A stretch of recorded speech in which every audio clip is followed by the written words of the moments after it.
په بټي ولسوالۍ کې د ځوانانو مسؤلیتونو په پار مشورتي غونډه وشوه.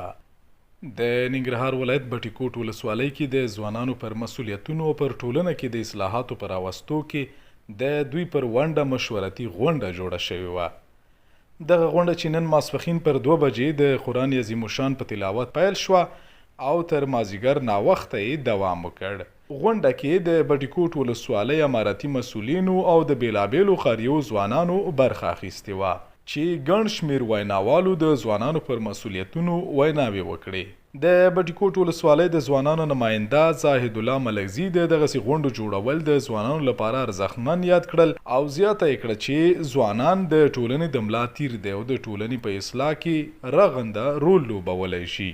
نوموړي وویل ځوانان په اسلامي روزنه باندې څنګه برابر کو، ځوانان ته مسؤلیتونه څه دي په ټولنه کې چې ځوانان په دغه باندې کار وکړي. نو په دغه ټولو موضوعاتو ولسوال صاحب او ځوانان هم وغږېده او خپل نظرونه سره تبادله کړه. بالاخره دغه غونډې چې دي دغه د نظام او د ولس ترمنځ واټن لرې کولی شي، ولس او نظام موټی کولی شي، د ځوانانو اتحاد راوړلی شي.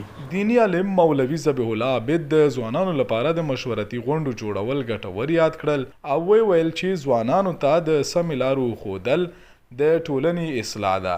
نوموړي وویل په دې خاطر باندې چې ځوانان دې ته وهڅول شي چې نور ځوانان نور ملګري هم د دې کم کارونه چې مطلب غیر خلافي د هغه که نشه وي یا نور څه کارونه چې دا ځوانان هغوی ځوانان منې کړي او صحیح طریقې او ښایسته لارو ته ورته هدایت وکړي. د غونډې په یوه برخه کې د بټي ولسوالۍ ولسوال قاري محمد یاسر حقاني وویل چې د ځوانانو پر اصلاح به کار کوو او پر ځوانانو به ټولنه اصلاح کوو.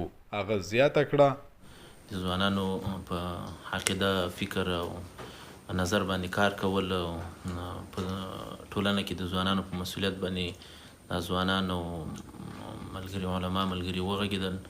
د دوی هغه مسؤلیت په ټولنه کې، د دوی اهمیت په ټولنه کې دا واضح شو په دې کې.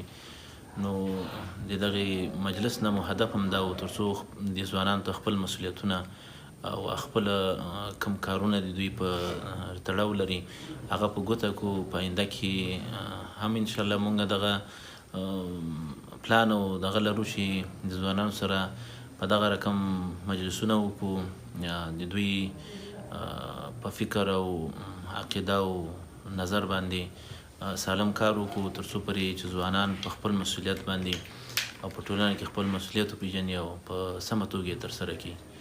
نو دا مجلس مو په همدې خاطر مو انشاءالله په آینده کې مونږ دا نظر دی انشاءالله تر څو ځوانانو ته په دغې برخه کې د سیرت سیالۍ او داسې فکري او عقیدوي درسونه سیمینارونه برابر کړو انشاءالله تر څو ځوانان وکولی شي د دغې لارې نه خپله سالمه عقیده او فکر برابر او جوړ کړي.